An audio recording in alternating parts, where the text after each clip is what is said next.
నమస్తే ఫ్రెండ్స్. నేను మీ doctor Kanchana Lakshmi. KR herbs Ayurveda clinic Panjagutta.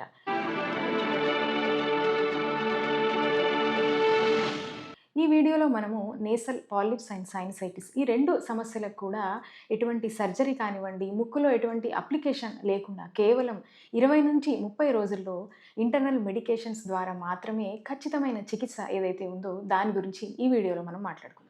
Sinusitis, nasal polyps 2 కూడా పేషెంట్‌ని రోజువారీ పనులు చేసుకోకుండా ఇబ్బంది పెట్టేటువంటి 2 రకాల వ్యాధులుగా మనం చెప్పుకోవచ్చు. సైనసైటిస్‌లో ముఖ్యంగా సైనస్ అనగానే ముఖంలో ఉండేటువంటి గాలి గదుల్లాగా మనం చెప్పుకోవచ్చు. ఎప్పుడైతే ఈ గాలి గదుల్లో లోపల లైనింగ్ లేదా పొర అనేది వాపుకు గురవుతుందో, అక్కడ ఇన్‌ఫ్లమేషన్ అనేది వస్తుందో దాన్ని మనం సైనసైటిస్‌గా చెప్పుకోవచ్చు. దీనికి కారణాలు చూసుకుంటే కొన్ని రకాల అలర్జిక్ రియాక్షన్స్ కానివ్వండి, వైరల్ ఇన్ఫెక్షన్స్ లేదా బ్యాక్టీరియల్ ఇన్ఫెక్షన్స్‌గా చెప్పుకోవచ్చు. అదే నాసల్ పాలిప్స్ అనేవి ఒక నాన్ క్యాన్సరస్ గ్రోత్స్ అని చెప్పొచ్చు. గ్రోత్ అంటే ముక్కులో దీన్నే కండ పెరగడం అని వాడుక భాషలో మనం చెప్పడం జరుగుతుంది.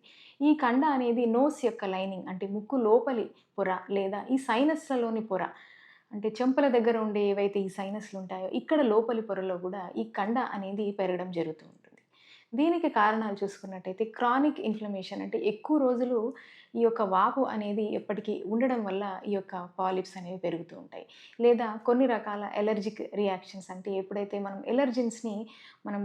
ఎలర్జెన్స్‌కి మనము కంబాట్ అవుతామో అప్పుడు ఈ యొక్క నాసల్ పాలిప్స్ అనేవి చూస్తూ ఉంటాం.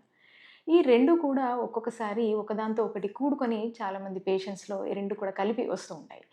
సింప్టమ్స్ చూసుకున్నట్టయితే మొదటిగా రన్నీ అండ్ స్టఫీ నోస్ అంటే నోస్ అంతా బ్లాక్ అయినట్టుగా ఉండడం. సో, శ్వాస తీసుకోవడంలో ఇబ్బందిగా ఉండడం, స్మెల్ తెలియకపోవడము, పోస్ట్ నాసల్ డ్రిప్ అంటాం. అంటే ముక్కులోని స్రావాలు గొంతు లోపలికి వెనక్కి రావడము. సో, ఎవరైతే కొంతమందిలో హెడేక్ తల నొప్పిగా ఉండడము, స్నోరింగ్ అంటే గురక రావడము, ఫేషియల్ పెయిన్ అంటాం. ఈ సైనస్‌లో ఎప్పుడైతే ఇన్ఫ్లమేషన్ ఉంటుందో ఈ సైనస్‌ల వల్ల ముఖమంతా నొప్పిగా ఉండడం. ఎప్పుడైతే తల వంచినట్టు ఉండడమో, వంచినప్పుడు తలంతా బరువుగా ఉండి ఫేస్ అంతా కూడా ఒక రకమైన ప్రెషర్ లాగా పేషెంట్ ఫీల్ అవుతూ ఉంటారు. ప్రస్తుతం ఉండే ట్రీట్మెంట్ ఆప్షన్స్ చూసుకున్నట్టయితే గనక నాసల్ కార్టికోస్టెరాయిడ్స్ అంటాం. ముక్కు ద్వారా స్టెరాయిడ్ మందుల్ని పంపించడం, ఓరల్ యాంటీబయోటిక్స్ అంటే కడుపులోకి యాంటీబయోటిక్స్ ఇవ్వడం, ఎలర్జీని మేనేజ్ చేసేటువంటి కొన్ని రకాల మందులు ఇవ్వడము, కొన్ని విపరీత పరిస్థితులలో ఈ పాలిప్స్‌ని రిమూవ్ చేసేటువంటి సర్జరీస్ కూడా ఇప్పుడు అందుబాటులో ఉన్నాయి. అయితే ఆయుర్వేదానుసారం చూసుకున్నట్టయితే ఈ సైనసైటిస్‌ని శిరోరోగం కింద కొన్ని భాగాల్లో వర్ణించడం జరిగింది. మరియు నాసల్ పాలిప్స్‌ని నాసా అర్షస్ అనే పేరు కింద ఆయుర్వేద గ్రంథాల్లో వర్ణించడం జరిగింది. ఆయుర్వేదంలో పంచకర్మ చికిత్సలతో పాటు ముఖ్యంగా నస్యకర్మ లాంటి కొన్ని రకాల చికిత్సలు అందుబాటులో ఉన్నాయి. అయితే మా కేఆర్ హెర్బ్స్ దగ్గర ముఖ్యంగా ఈ 2 సమస్యలకు కూడా కొన్ని రకాల ఆయుర్వేద హెర్బ్స్‌తో పాటు కొన్ని రకాల మినరల్ లేదా భస్మ ప్రిపరేషన్స్ అనేవి అవైలబుల్ ఉన్నాయి. వీటిని ఇంటర్నల్‌గా తీసుకోవడం ద్వారా కేవలము 20-30 రోజుల్లో పేషెంట్‌కి మంచి రిలీఫ్ అనేది దొరుకుతుంది. సో, వాళ్ళు ఒకవేళ ట్రీట్మెంట్ ఆల్రెడీ తీసుకున్నా లేదా సర్జరీ అయిన పోస్ట్ సర్జరీ పేషెంట్స్‌కి కూడా ఈ మెడిసిన్ ఇవ్వడం ద్వారా మంచి రిలీఫ్ అనేది మా ఎక్స్‌పీరియన్స్‌లో మేము చూడడం జరిగింది.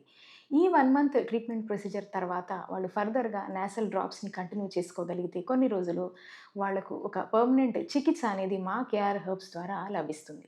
మీకు గనక ఈ వీడియో నచ్చినట్టయితే తప్పక మా ఛానల్‌ని సబ్స్క్రైబ్ చేయండి. మీకు సైనసైటిస్ ప్రాబ్లమ్ గానీ, నాసల్ పాలిప్స్ ప్రాబ్లమ్ గానీ, మీకు తెలిసిన వాళ్ళకి ఎవరైనా ఉంటే కేఆర్ హెర్బ్స్‌ని విజిట్ చేసి తప్పక మా దగ్గర లభించేటువంటి ఈ అరుదైన చికిత్సను మీరు తీసుకొని మంచి రిజల్ట్స్‌ని పొందండి. Thank you.